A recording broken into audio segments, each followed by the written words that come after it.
Flux control of DC shunt motor. তো এর আগের যে ভিডিও লেকচারগুলো ছিল সেখানে আমরা আর্মেচার রেজিস্ট্যান্সকে চেঞ্জ করে কিভাবে ডিসি মোটরের স্পিড চেঞ্জ করছিলাম দেখেছি। সেখানে শান্ট মোটরের স্পিড, সিরিজ মোটরের স্পিড কিভাবে চেঞ্জ হচ্ছিল আমরা দেখেছি। এবার ফ্লাক্সকে চেঞ্জ করে কিভাবে মোটরের স্পিড চেঞ্জ করা যায় সেটা আমরা দেখব। তো সেই জন্য ফার্স্টে আমরা শান্ট মোটর চুজ করে নিয়েছি। তো অলরেডি আমরা যে জিনিসটা দেখেছি যে এন ভ্যারিজেস কী হয়, ইবি ডিভাইডেড বাই ফাই। এখান থেকে বোঝা যাচ্ছে কি যে স্পিড যেটা আছে আর্মেচার বা রোটরের সেটা ফ্লাক্সের সাথে ইনভার্সলি প্রপোর্শনাল। মানে ফ্লাক্সকে যদি আমি কমাতে পারি তাহলে স্পিড কী হবে, বেড়ে যাবে। তাহলে আর্মেচার রেজিস্ট্যান্স কন্ট্রোলের মাধ্যমে আমরা দেখেছিলাম যে স্পিডকে বেস স্পিডের থেকে আমরা কমাচ্ছি, আর এখানটায় ফিল্ড ফ্লাক্স কন্ট্রোলের মাধ্যমে আমরা দেখব যে ফ্লাক্সকে কমিয়ে কিভাবে আমরা মোটরের স্পিডকে তার বেস স্পিডের থেকে বেশি স্পিডে আমরা অপারেট করতে পারি। দেখো, একটা ডিসি শান্ট মোটরের ছবি এখানে ড্র করা হয়েছে, যেখানে টার্মিনাল ভোল্টেজ দেখানো আছে ভিটি। মোটরটা যে কারেন্টটা ড্র করছে সোর্স থেকে সেটা হচ্ছে আই। আর্মেচার রেজিস্ট্যান্স আরএ, আর্মেচারের কারেন্ট হচ্ছে আইএ। মোটরের আর্মেচারে যে ব্যাক ইএমএফটা ইনডিউসড হয়েছে সেটা হচ্ছে ইবি। শান্ট ফিল্ডের যে রেজিস্ট্যান্স সেটা আরএসএইচ। এক্সটার্নাল যে ভেরিয়েবল রেজিস্ট্যান্স কানেক্ট করেছি সেটা হচ্ছে গিয়ে আরই। আর শান্ট ফিল্ডের মধ্য দিয়ে যে কারেন্টটা ফ্লো হচ্ছে সেটাকে আইএসএইচ ড্যাশ দিয়ে দেখানো হয়েছে। এবার একটা জিনিস বোঝো ভালো করে, যে যখন এক্সটার্নাল রেজিস্ট্যান্সের ভ্যালু 0 বা যখন এক্সটার্নাল রেজিস্ট্যান্স কানেক্ট ছিল না, তখন শান্ট ফিল্ডের মধ্যে দিয়ে যে কারেন্টটা যাচ্ছিল সেটাকে যদি আমরা আইএসএইচ ধরে নিই, তাহলে আইএসএইচ সমান কী হবে, VT divided by RSH. VT divided by RSH কী করে আসছে সেগুলো তো এর আগে বহুবার বোঝানো হয়েছে, যে সাপ্লাই ভোল্টেজ ভিটি আর আরএসএইচ একটা কিসে আছে, প্যারালে কানেক্ট আছে, যখন আমরা ধরে নিচ্ছি কি আর ইর ভ্যালু 0। যখন আরইটা থাকছে না বা আরইর ভ্যালু যখন 0, তখন সাপ্লাই ভোল্টেজ আর আরএসএইচ প্যারালালে কানেক্ট থাকছে। তাহলে তখন ফিল্ডের মধ্যে দিয়ে যে কারেন্ট আইএসএইচ সমান কত হবে, ভিটি বাই আরএসএইচ। এবার আমি এক্সটার্নাল রেজিস্ট্যান্সটাকে কানেক্ট করলাম, তাহলে এখন আরএসএইচ প্লাস আরই এই টোটাল যে রেজিস্ট্যান্সটা আছে এটা সাপ্লাইয়ের সাথে কি হবে, প্যারালালে কানেক্ট হবে।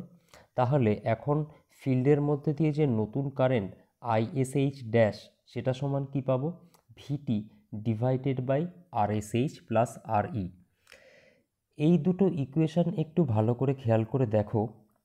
এই ইকুয়েশানের যে ডিনোমিনেটরটা ছিল, হর যেটা ছিল, সেখানে রেজিস্ট্যান্স কত আছে, আরএসএইচ।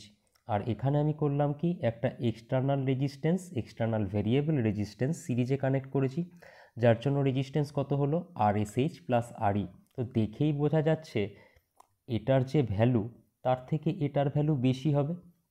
তো তাহলে এখানে যেহেতু নিচের রেজিস্ট্যান্সের ভ্যালু বেড়ে গেছে, এই কারেন্টের ভ্যালু কী হবে, কমে যাবে।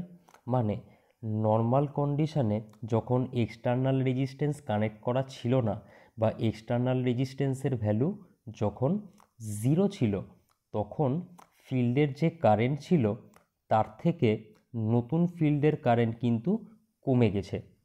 কেন? কারণ আমরা এক্সটার্নাল একটা রেজিস্ট্যান্স কানেক্ট করেছি। তাহলে ফিল্ডের কারেন্ট যদি কমে যায় তাহলে কি হবে, ফ্লাক্স কমে যাবে। ফিল্ডের কারেন্ট কমে যাচ্ছে মানে ফ্লাক্স কমে যাচ্ছে। আর একটু আগেই আমরা কি বললাম, যে N varies as Eb divided by phi. তাহলে এখানে দেখলাম আমরা কি, ফিল্ড কারেন্ট বা শান্ট ফিল্ড কারেন্ট যেটা আছে সেটা কি হলো, কমে গেল এক্সটার্নাল রেজিস্ট্যান্স অ্যাড করার জন্য। তাহলে ফিল্ড কারেন্ট যেহেতু কমে গেছে তাহলে ফ্লাক্স কমে গেছে। ফ্লাক্স কমে গেছে মানে কি, স্পিড বেড়ে যাবে। তাহলে এই পদ্ধতিতে আমরা, মানে ফিল্ড ফ্লাক্স কন্ট্রোল পদ্ধতিতে আমরা কোনো ডিসি শান্ট মোটরকে তার বেস স্পিডের থেকে বেশি স্পিডে অপারেট করতে পারি। এবার তাহলে আমরা স্পিড ভার্সেস টর্কের গ্রাফটা দেখে নেব। এটা হচ্ছে স্পিড ভার্সেস টর্কের গ্রাফ। এক্স অ্যাক্সিস বরাবর আমরা নিয়েছি টর্ককে, ওয়াই অ্যাক্সিস বরাবর নিয়েছি আমরা স্পিডকে। দেখো, যখন এক্সটার্নাল রেজিস্ট্যান্সের ভ্যালু ধরলাম RE1, তখন আমরা এই গ্রাফটা পেয়েছি। এবার আমি করলাম কি, রেজিস্ট্যান্সের ভ্যালু বাড়ালাম। কি করে বাড়ালাম? আগেই বলেছি ভ্যারিয়েবল রেজিস্ট্যান্স কানেক্ট করেছি, যার ভ্যালুকে আমরা বাড়াতে পারবো বা কমাতে পারবো, মানে একটা রিওস্ট্যাটের কথাই ভাবো। তাহলে আমরা করলাম কি, প্রথমে RE1-এর জন্য এই গ্রাফটা পেলাম।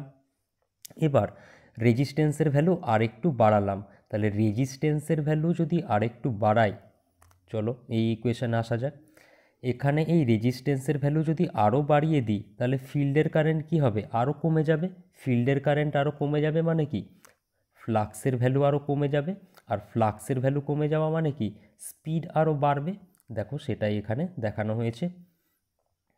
প্রথমে RE1 ছিল, RE1-এর জন্য আমরা এই গ্রাফটা পেলাম। RE1 যেটা ছিল সেটার ভ্যালু, এক্সটার্নাল রেজিস্ট্যান্সের ভ্যালু যখন আমরা আরও বাড়িয়ে দিলাম, তখন কি হলো, কারেন্ট কমে যাওয়ার জন্য, ফিল্ড কারেন্ট কমে যাওয়ার জন্য দেখো স্পিড বেড়ে গেছে। এক্সটার্নাল রেজিস্ট্যান্সের ভ্যালু যদি আমরা আরও বাড়িয়ে RE3 করে দিই, তখন কি হবে, ফিল্ডের যে কারেন্ট সেটা আরও কমে যাবে। ফিল্ডের কারেন্ট আরও কমে যাওয়া মানে ফ্লাক্স আরও কমবে। দেখো, তার জন্য স্পিড হয়েছে কি, আরও বেড়ে গেছে।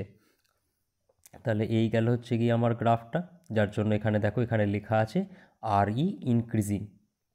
রেজিস্ট্যান্স যত ইনক্রিজ করছে, কোন রেজিস্ট্যান্স? External resistance. কার সঙ্গে কানেক্ট করা আছে? ফিল্ডের সাথে কানেক্ট করা আছে। তাহলে বলতে পারি এক্সটার্নাল রেজিস্ট্যান্স যত বাড়ছে, ফিল্ড কারেন্ট কি হবে, তত কমবে, মানে ফ্লাক্স তত কমবে। তাহলে স্পিড হচ্ছে কি, স্পিডও আমার কিন্তু তত বাড়বে। সেটাই দেখো এখানে লেখা আছে। দেখো যে রেজিস্ট্যান্সের ভ্যালু যত বাড়ছে, স্পিডের ভ্যালুও তত বাড়ছে। একদম সংক্ষেপে বলতে গেলে, মানে ইন এ সামারি যদি আমি বলতে চাই, এই ছবিতে আসা যাক।